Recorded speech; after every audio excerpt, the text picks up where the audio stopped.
Hello everyone. Welcome to Align with Your Dharma. I am so happy to talk to this guest today, and I'm very grateful for everyone listening and supporting me, um, giving me feedbacks. I'm truly grateful for everyone, whether you're listening to this while you are taking a walk or you're listening while you are cooking, or maybe you are working on the laptop and you're listening to the podcast. Either way, I appreciate you wholeheartedly. And today I get to talk with this wonderful individual who's a graduate of University of Cincinnati, receiving a degree in library science. After college, he began a cleaning company with Jani-King franchise, which continued for 10 plus years. An old sports injury got him involved in Pilates. And after a year of healing, this wonderful individual went to get certified. Then he taught mat Pilates at a local gym for a year before going to work with MMA fighters. Yes, while training the fighters, he received an offer to go work in a chiropractor's office, helping people with muscle imbalance. Today, this wonderful individual works with a chiropractor in Blue Ash, doing Reformer Pilates, making an impact in whoever comes across his way in a positive way. And so he works um, at the chiropractor's office, and he provides postural exercises to help people fight gravity.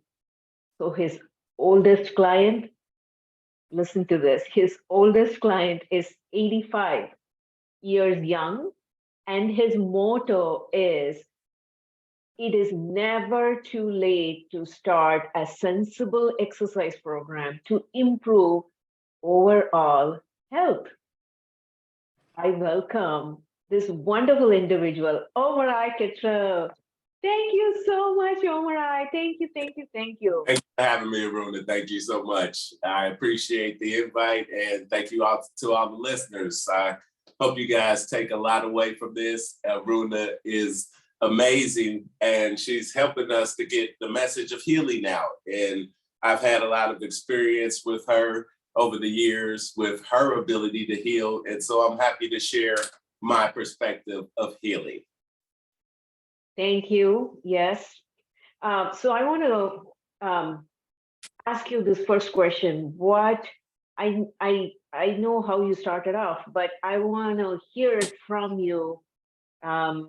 What drew you to start your business, Optimo Fitness, around what you're doing? Describe your journey that brought you to this point, if you may. Okay. Well, like I said before, I started off in a commercial gym. I was actually just a student of Pilates. I was fortunate enough to get introduced to Pilates, and I was at a point in my life where I had a lot of muscle imbalance from an old sports injury. And once I got into taking Pilates 3 days a week, I noticed right away the challenge, because it really emphasizes all of those imbalances that we may have as you work left to right, right to left, try to isolate those muscles. And that was the real eye opener for me. I had always worked out, always been pretty active. I ran and, did a lot of calisthenics, that type of male workout. I was a football player, so that kind of came with the territory. But once I got introduced to Pilates, it was this way of looking at the body that I had never looked at before, which included stretching. And, as a youth, football and playing football playing sports through high school, nobody really taught us to stretch. And that was something that I really noticed, as the pain was very, for me, being a man, we're more apt to work our bigger muscles, but to lengthen and stretch, that was like a new aspect for me. So once I got introduced to it, it was a love-hate relationship right away. And that was what drew me in, because anything that's really challenging, you always know that that's probably what you need in your life, from my perspective. Beautiful. Okay. I'm going to ask you, what motivates you to do what you're doing? Mm-hmm. Yeah. So a lot of what it was honestly just my own need to become stronger in areas so that I could feel more balanced in my own life. And once I started working on my own situation, I immediately looked around at my loved ones, especially my mom at the time. And she was struggling with she had to have knee replacements. So she had a lot of the same imbalances that I have. And that was kind of the motivating factor for me to really find my population that I most enjoy working with, which, if I'm honest, is older folks. I really enjoy helping somebody who, has maybe lost hope or is starting to lose hope, and to give them the ability to find, stable footing, better balance, more hope. To me, that's a really rewarding feeling. Beautiful. Okay. How do you start your day? Well, typically I get up and I have a little bit of a ritual I do as far as my breathing and my praying. I kind of set my day with that tone. As far as exercise, I'll be honest, I'm not the person who wakes up first thing in the morning and looks forward to exercise. I do exercise usually about 4 to 5 days a week. But most important for me is getting my breath and my prayer life set when I get up in the morning, because to me, that's the most important aspect of who I am. And it allows me to help others from more of a selfless point of view when I start to include my spirit into everything I do. So what part of breathing, and, I know you said that helps, but can you explain a little bit deeper how it connects? Yeah, so a lot of times I think in our daily lives, we deal with a lot of stress. So, when you think about breathing, it kind of just sets the tone of how your body's going to receive that stress. So when I wake up in the morning and before I go to bed, I try to have a pattern to my breathing, because to me, that's essential in setting the pattern that I'm going to live with throughout the day, so that when things happen in my life, if you know me, you'll tend to see that I don't really get stressed, because a lot of times I've set this pattern of how I'm going to deal with things, because the breath is also the thought process. And, I always include the Most High in my thought process. So I'm always thinking about how could I please my Creator, So I think, when I wake up, that's a big part of who I am, is how can I please the person who created me? How can I be good? How can I be of service to others? How can I, give back, because at the end of the day, I always receive when I'm thinking that way. So once I figured that out, it just kind of makes sense to stay with it. That is beautiful. So when you are in that thought process of how I can serve others, the universe knows what to give you. So you always receive the best. That's the best way to say it. Right. Beautiful. Yes. Who are your mentors, or who inspire you? That's a tough question. I would have to start at the home front with my parents. I had a good foundation growing up with how to deal with people and how to treat people. So I never got taught any values outside of what's right, So a lot of times my parents never saw color, even though a lot of times growing up as a person of color, you are sometimes affected by that. But my parents taught me not to deal with people in those terms, to deal with people in the terms of how they behave, how do they treat other people? Do they do the right or wrong thing? That's what I judge people on. And so a lot of times that makes it a lot easier, for if you have that ideal. Definitely. So do you have an achievement that you have achieved so far that you're so proud of? I think if I'm being honest with myself, the biggest achievement for me is breaking down my own ego of what I've had to deal with in my life. Most of the time is things that I've put in my own way, stumbling blocks that I've put forth, and trying to break down my own ego has allowed me to not have those same stumbling blocks. Because a lot of times I feel we're educated to be in this world to compete against each other, to seek things of material gain, which, don't get me wrong, we all like to have a nice life. We all enjoy, a vacation here and there. I definitely think that's all good. But at the end of the day, the most important things are the things that you can't put your hands on. So I try to keep that in mind, and that for me is like one of the most motivating factors to keep me grounded, but like I said, me growing to the point where my knowing that my thoughts don't necessarily direct all of the right decisions that I make.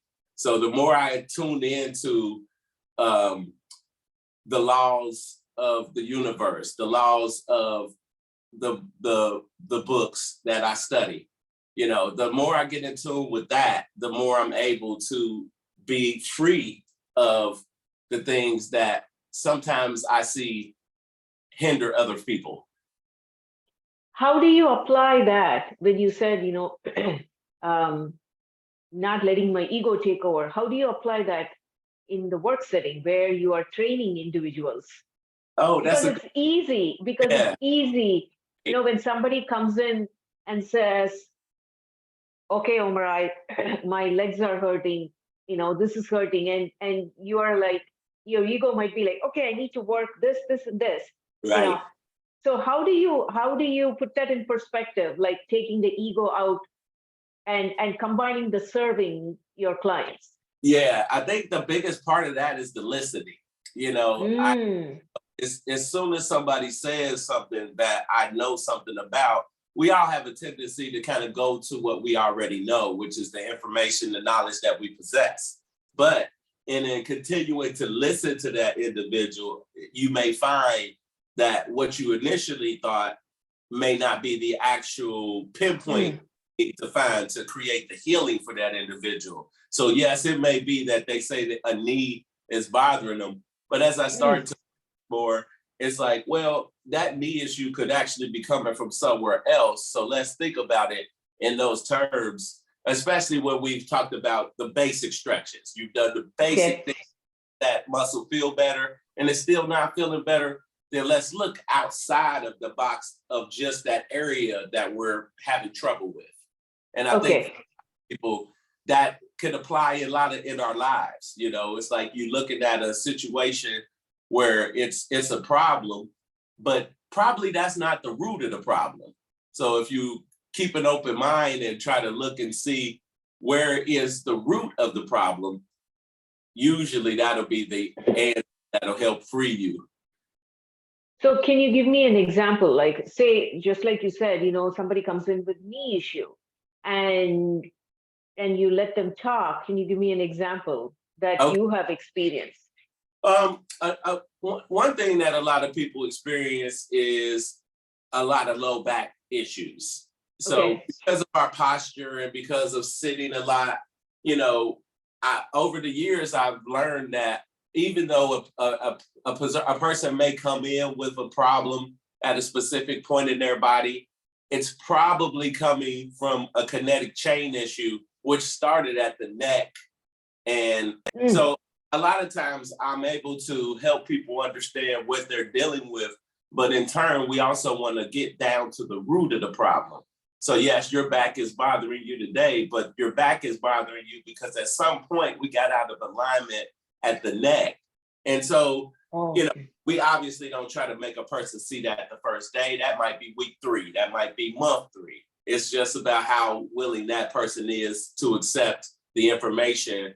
And a lot of times when you only know what you know, you're not willing to accept information that doesn't apply to your pain. So you have to be people, and you have to help them understand that even though this is what you feel, and I want to validate that, I want to definitely make sure you understand that I'm right here with you, and I'm going to help you get out of this particular pain. But once we get out of this pain, do understand that there's a root cause of that problem. Beautiful. Yeah, and I think for most people, that root cause would be their ego. Because I want you to know how smart I am. I want you to know where I got my education or how many certificates I have, which is all great. They're good. They're great accomplishments. But the root of who we are is a little deeper than that. So I think if we can get past our basic ego, then I think it makes life easier. So for me, each day, and don't get me wrong, it's always a struggle. You know, some days are better than others. Some days you're feeling yourself, as I say, and you have to kind of remind yourself. But you know, once I started living in a mind state where what I think is not right per se, I think that really helped free me from a lot of the frustrations that I used to go through. It is amazing how you were saying when somebody comes and says, I have lower back pain, and you are acknowledging that they are experiencing the lower back pain, and you're not completely like negating that and going to let's look at the root cause. No, you make sure your clients are heard and acknowledged. Yes, I hear you that that you are having lower back pain, and I see you that you are in pain, and that is important. That is what people need to feel, right? Right. That you are there with them. And I'm so glad your narrative that you're saying, like, validating where they are coming from is so important. Rather than like, okay, you're with lower back pain, let's go to the root cause. Then that is just telling them like, I'm not even hearing you. Exactly. So, and a lot of times, Runa, I think another layer to the puzzle is we thinking of it from a physical standpoint of view when we as practitioners know that it's more than just the physical too. So even though it may be like I have this pain localized at, let's say, the shoulder, a lot of times when we get to talking to people, we find out that there's a problem at the job, there's a problem at home, there's some emotional component tied into what we're feeling. And a lot of times that is what we need to really keep our minds and hearts open to, because you don't really think my back hurts. I'm having trouble at my job, and that's tied together. You know, how is that tied together in, of course you're talking to them, getting what is behind that lower back pain, or what is behind the shoulder. Can you explain a little bit more, because I want to see your perspective on that. Yeah. Like for example, shoulder pain.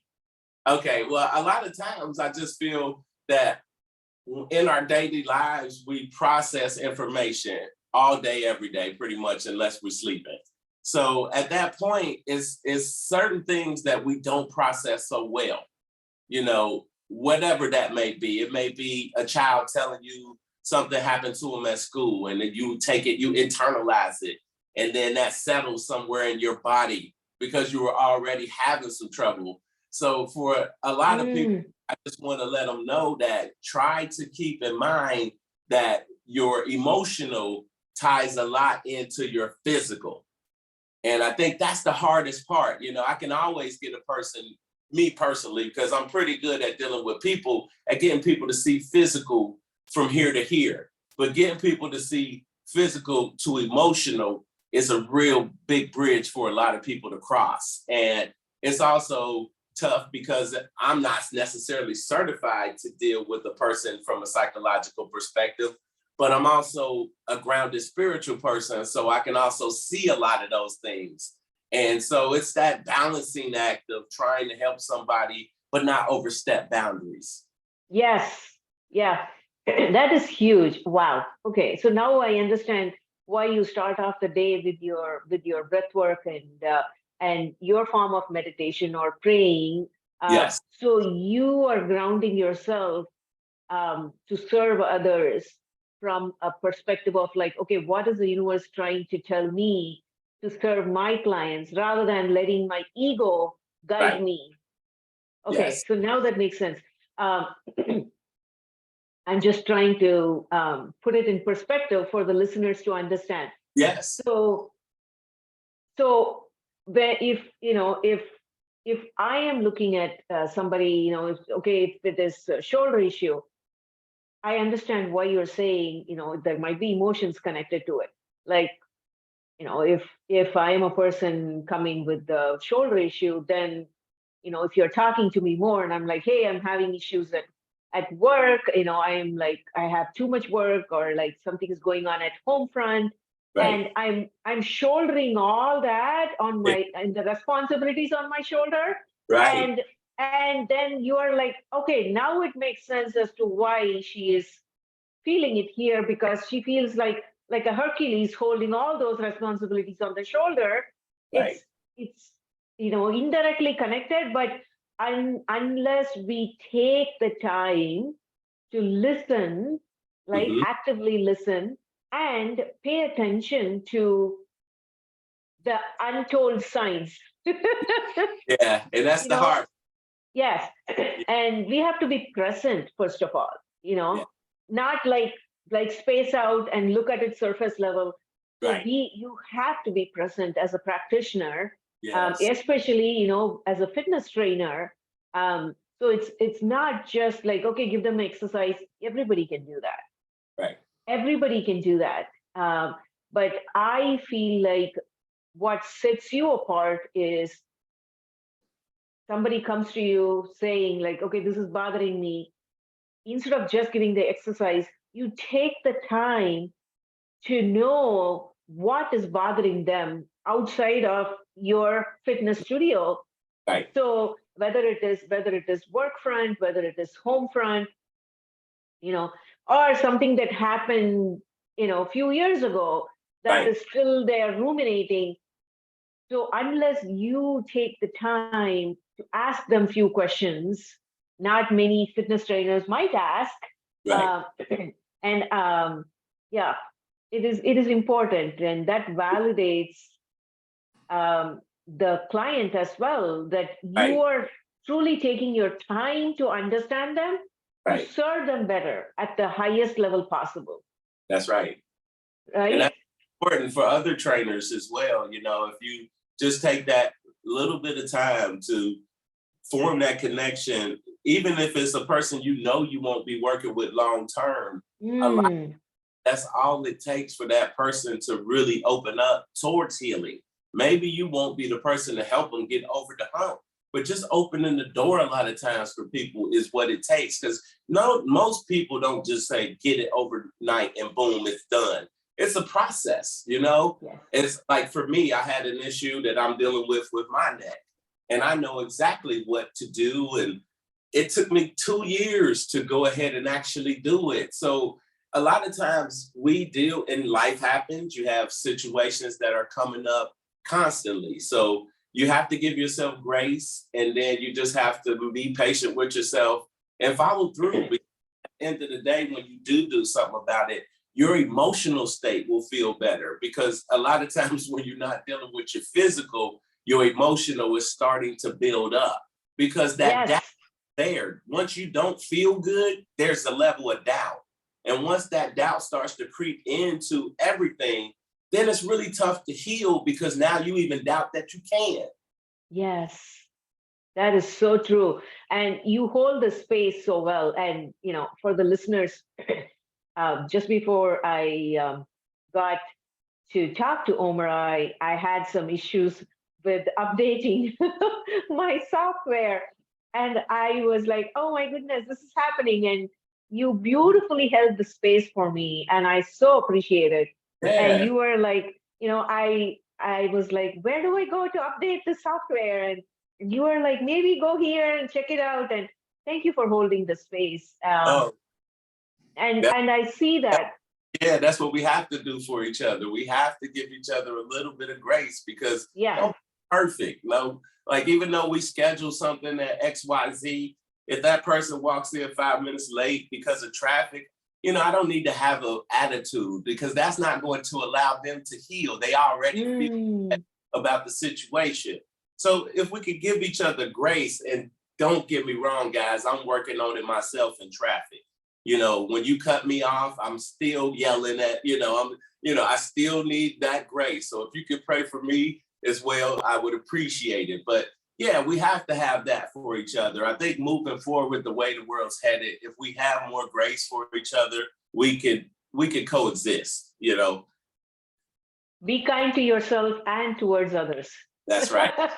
Be emotional. Be kind to yourself in, the words you speak to yourself, to your mind, everything, and towards others. Yeah, Right. and I appreciate you for providing me the space, and that's what you're providing for your clients too.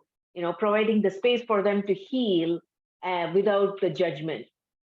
So let me ask you this next question. What is the greatest challenge that you had to overcome? What did you gain by overcoming that challenge? That's a tough one. I would say my environment. Growing up in the inner city, my environment, a lot of kids do not make it out of the environment that is included in the inner city.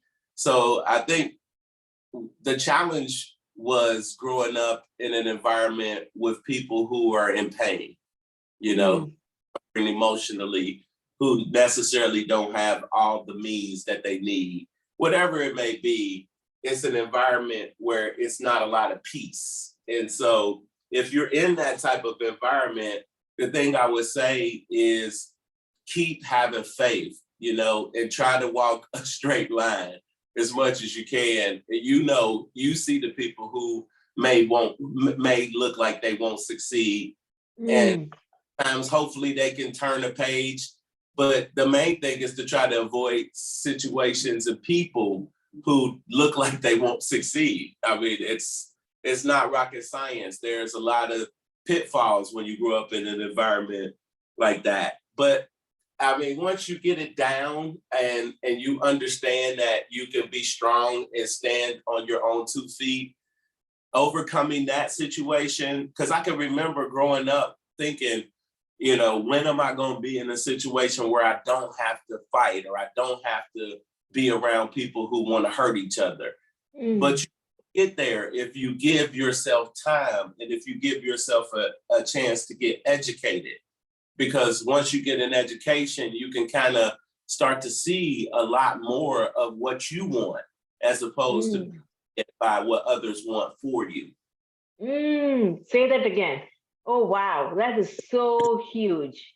Well, so education is key. So because you need to be able to figure out what you want, it's like somebody will tell you, hey, you should be this, or, my dad was an accountant and I thought, hey, he makes good money, numbers. I'm pretty smart and I'm acclimated because he taught me a lot. But in all actuality, when I sat in college in accounting, I was falling asleep. And my person, if I was to have been an accountant, I don't know how productive a person I would have been for people outside of that. So, it's just coming to terms with who you are and giving yourself a chance to grow. I mean, because money is great, but money does not create happiness. So you have to start with the foundation of what makes you smile. And whatever that is, I don't know if it's riding a bike or writing, you can tailor your gifts towards making productivity from that. And I think that's where we're headed as far as people are concerned. More and more people are moving towards creating things that they want to see, as opposed to waiting for somebody else to do it. I have a good, he's a martial artist, and he said to me last week, he said, I was waiting for somebody to create this art. And he said, why? I don't know why I was waiting. I have the skills, I have the knowledge, I just have to do the research and practice. And a lot of times that's what we all have to do. We have to just take that step forward, just like you doing with the podcast. It's like, you're not necessarily educated in speaking and language. And so this is new to you. And so it's good to take on challenges at no matter what point in your life, because maybe it doesn't bring riches, but it brings about something that's rich within you. And Yes. that's what you're looking for. Beautiful. So you are saying whatever makes you smile, go for it, rather than what the society thinks you should be doing. Right. You know, the Right. society can be your family members, the society can be your friends, but Right. it's what you need, you know, Yeah. that you need to do to fulfill your, inner self will tell you what you need to fulfill. That's right. And that's, if we listen to that, that is beautiful. Whatever makes you smile. Okay. So I'm assuming, that's what you went with, listening to your heart when you were put in that tough situation of growing up in the environment. Yes. Okay. Yeah. You just like, and I was fortunate because I grew up in a time period where everybody looked out for each other. And I don't see that as much nowadays. So I'm praying that hopefully people can get back to that more, where you see somebody else's child in need and you help them, even though it's not your own child. It used to be like that when I was growing up. You could be on the street 4 or 5 streets over, and if you didn't have lunch, somebody would feed you, and I think more of that is needed now. So let's continue to work on ourselves. And that's where it starts, working on yourself as opposed to what somebody else is not doing, and that's that ego. It's like, it's easy for me to look at what you're not doing. It's real tough for me to look at what I'm not doing. Working on ourselves, right. to better ourselves so we can be a better giver to the community and even to our own family members. If we work on our inner self to better ourselves, nobody is perfect. That is true. That is true. What is your favorite quote that you strive to live by, Omari? To be honest, I don't really have quotes or things of that nature that I live by. I guess that's not true. I do the right thing. I always focus on doing the right thing. That keeps life simple. I don't have to worry about what you look like or what's going on. If I'm focused on doing the right thing, it doesn't matter. I don't get caught up in who looks like me or who doesn't look like me, because I'm focused. I don't care if you look like me if you're not doing the right thing. So for me, right thing is most important. If I see people who are looking out for each other and trying to lend a hand to others, those are the people I want to surround myself with. What is the best advice? It can be business advice. It can be, personal advice, whatever it is. What is the best business or, general advice that you have received? I think the best advice I ever got was from my mom, which was always look in the mirror at the end of the day. Measure out what you did to others and how you treated others. And if you need to go back and apologize, do it at the end of the day. Don't wait. Always analyze what you're doing. So looking in the mirror, I think, was always the best advice that I got, because even today, I have to still do it. It's one of those things that you can't get away from. The minute you get away from others, you're probably the person treating people the way they don't want to be treated. So I think if I could share with anybody, make sure you look in that mirror each day and make sure you're not the person saying things to hurt people's feelings for no good. Because why should you do that when it's not necessary? You don't want it done to you. And as soon as it's done to anybody, everybody's a victim, when it's them, but then when it's the turn to dish it out, we don't see that. So I think that's the biggest thing. We have to be able to look in the mirror and see ourselves in other people as well. What is the worst advice you've received? Chase the almighty dollar. Okay. What did you learn about your business or in your business this year that is going to help you improve in the upcoming year? Well, I think the most valuable thing that I learned is that I don't necessarily want to be any more successful than I am, per se. I don't necessarily want to be working more than 7 to 8 hours a day. So whatever that entails, I want to help people and I want to share my message and get more information out with my perspective. But I don't want it to be monetarily based per se. So it's all about, for me, sharing and making sure that I'm giving back enough, but also saving space for me, saving time for myself, and not being, because I had in my mind at certain times that I want to accomplish this amount of money or accomplish this, but it's really not about that. It's more about making sure that I'm taking care of the people that I'm actually dealing with now. And if I'm doing, yourself. Yeah. And taking care of yourself. Yeah, taking care of myself and taking care of the people who, because a lot of times as a trainer in business, you're always looking for the next client, the next, and it's like, well, that's great, but I want to make sure these people that I'm dealing with now are getting the optimal care. Wow. Optimal care. That is beautiful. And that's the reason behind optimal fitness. Yes. Wow. Beautiful. How do you define success? And has that definition of success changed over time? Yes. So to me, success is being able to get up and go to a place where it is a place of peace. And it's taken me a long time to get there. So that's been my journey with my business. Is I've worked with amazing people, but I don't necessarily know that we had peace because we weren't necessarily on the 100% same exact page. And now I'm working with a guy whose heart is focused on others. And that's his primary focus, as opposed to money first and financial gain first. And that's a tough thing to balance, because everybody has obligations financially. And to put others before that, a lot of times people will say you're crazy, and a lot of times people will say that guy could be doing so much better if he just did this. But I have now found a space of peace where it is truly about the person. And then from that, I know more success will generate from what we're doing.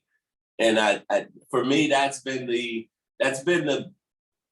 biggest journey for me, is to get to some place where it is a safe space, not only for me at work, but for others when they come in. So they feel safe and peaceful. Wow. Yeah. Well, at least that's the environment I'm trying to create. Any regrets at all that you have?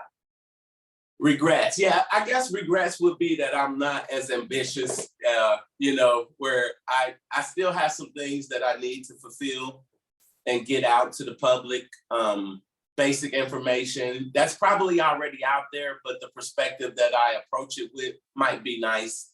So my biggest thing moving forward is to get some of this information out, so that if I ever do decide to do something different or one day retire, it will be out for others to share it. Wow. So you want to, leave a legacy behind you? Yeah, just a few different videos, a few different approaches to how fitness is done that I've come about through my years of doing it. And I look at the body so differently. I love Joseph's approach to it. And I think as him being a genius in fitness, I'm always looking to try to improve upon what I'm doing.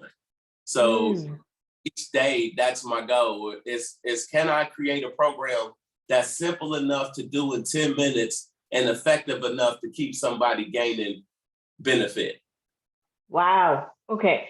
I want to get to that, but let me ask you, how do you unwind? I know how you said how you start your day, but how do you unwind what do you do to recharge yourself? Well, I like to listen to music a lot. I love spending time with my wife. We grill out a lot and spend time outdoors. I really enjoy that. I enjoy reading anything spiritual. That's a really big outlet for me. I get into the word a lot. So for me, simple things is how I unwind. You know, just breathing at night is a form of unwinding to me. Having a good meal, a nice glass of wine. You know, I like to enjoy life as much as I can. Beautiful. That's very simple, but it's needed. You know, Yeah, we sometimes we try to make things complicated, but it's a simple thing. yeah. Well, it seems like we don't have a lot of time anymore these days. So it's like I work from like 7 to 6 and, you know, and you still want to make life interesting and fun. And a lot of times it's challenging when you're working that much. So we just try to make sure that we appreciate each other in my house. So that's a big thing, you know, a lot of love in the house. So I would encourage anybody, if you share space with somebody, to always appreciate that person. You know, I know it's tough. A lot of times we're different people, but you have to look at that person and realize that that's who you chose, and look at those positive traits, and work on, all of us work on our negative, you know, so, and that's tough. Beautiful. Yeah, yeah, yeah, yeah. Um, any favorite business tool, resource, anything that you want to share that is your Uh, favorite? okay. Business tool. Honestly, over the year, this past year, Zoom for me was a godsend because, well, not just this past year, when COVID hit.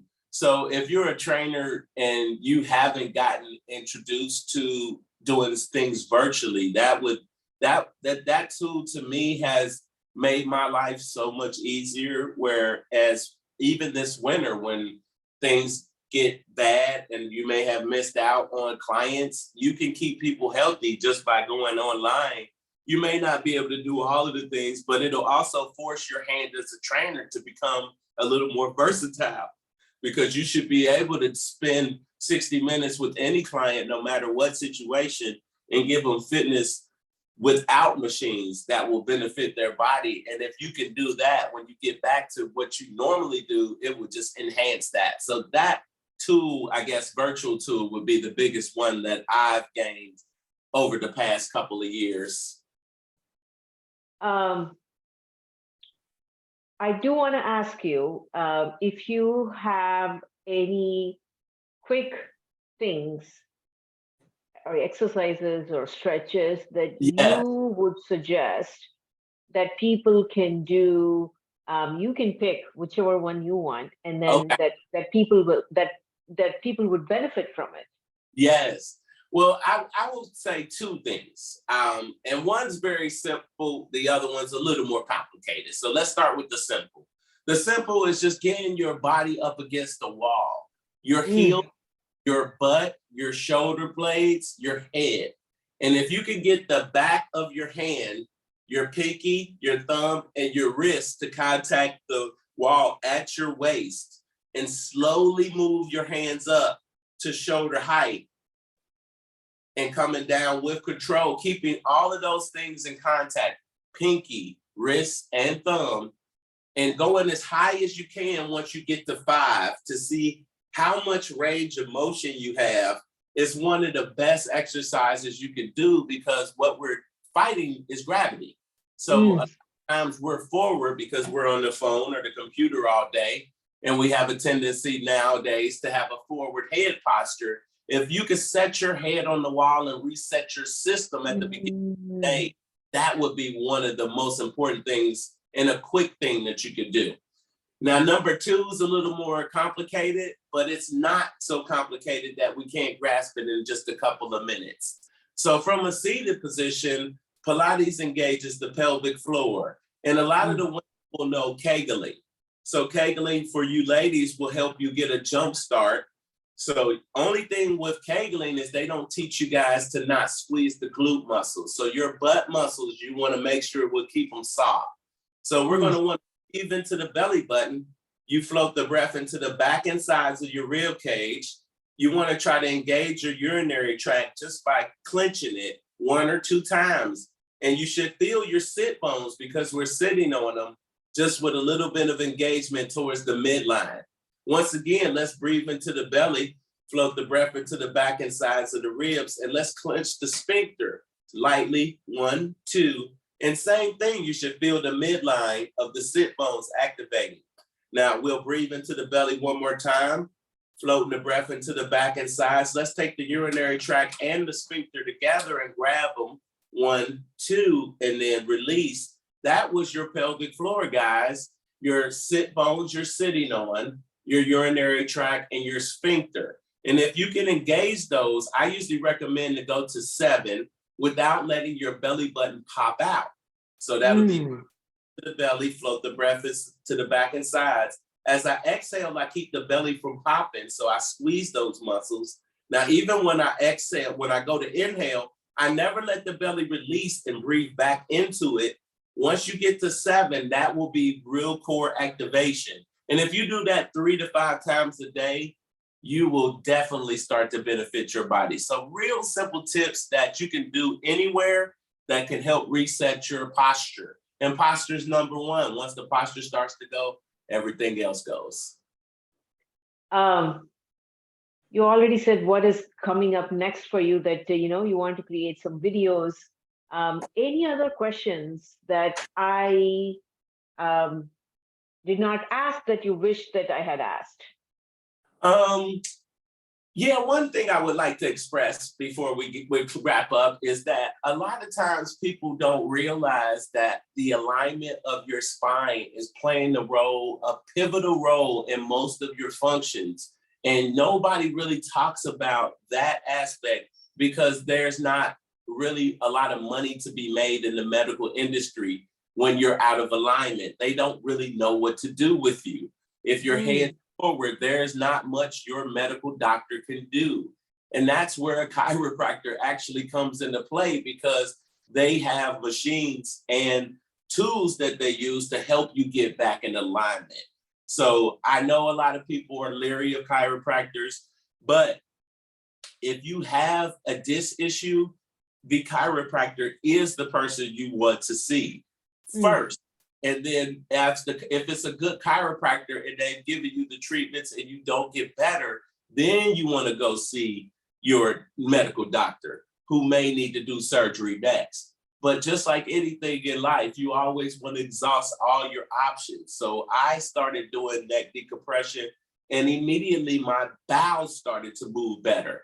So not to overshare, but a lot of times we think we may have a prostate issue when it's actually coming from you being out of alignment. So I encourage everybody, if you're having small problems, or if you notice you look in the mirror and you're really badly out of alignment and you don't feel good, I would suggest going to a chiropractor and seeing if they can help you take the steps to get you back in alignment, because it's not just chiropractic care. A good chiropractor is also going to work with a physical therapist or a trainer who will help align those muscles and help you keep them in place. So that would be the last piece of information I would share with people, because there's so many people who I know and love who I can't just say to them, hey, go do this, but I know that's the fix. So I encourage people to get an MRI if your neck is hurting, because it will show where the disc is lost its space. And once you can get that space back in, you may recreate a whole new life for yourself. So I hope that helps somebody. Yeah, definitely. How do people get connected with you, Omari? Through your website? Yes, I have a website. It's optimalfitnesscenter.com. And I also have a Facebook page, which I'm pretty terrible at informing on. And I'll be honest, I need to get better at that. And then I have a personal cell number, which I think you have, and we'll post in case anybody would like to follow up in the Cincinnati area or abroad, because as I stated, we do have the ability to do virtual. So you do virtually, yes. So you are on Facebook and your website, optimalfitnesscenter.com? Yes. And then are you, can people connect with you on Instagram? I do have an Instagram page, but I don't post. I'm sorry, I'm pretty bad at that type of stuff. But what I do want to say is I do a online Pilates class on Saturday. That's really affordable. And it's an hour of pretty much everything you would expect in a Pilates class, except we do therapy on top of it. So I do 15 minutes of therapy where I try to educate people on how should they actually be working out. Because you don't want to work out for 60 minutes and not take care of the muscles. So that is a valuable tool that I share with people during that class, where I teach people therapy is a part of exercise. So you do the exercise and therapy all in one sitting. Okay, And that's online Pilates class on Saturdays. Yeah, Saturdays at 9 a.m. Okay. Okay. And they can reach out to you via phone number? Yeah, you schedule that. Yeah, yes. Yep. Okay. Okay. I will post your phone number as well, and go ahead and give the phone number as well for the listeners, and then I'll post it on the page as well. Okay, and that's Omari Kittrell. The number is 513-413-9268. And I would look forward to hearing from anyone who is interested. And if I don't pick up, you can always leave a message. I would definitely return your call. Thank you so much, Omari, for your time today. I'm sure all the listeners learned so much about you, what space you come from to coach them. That is important rather than just, what you coach. Right. So thank you for sharing that. And you have a beautiful rest of the day. Thank you so much for having me, Aruner, and thank you for the listeners. I hope you all have a great day. Take care.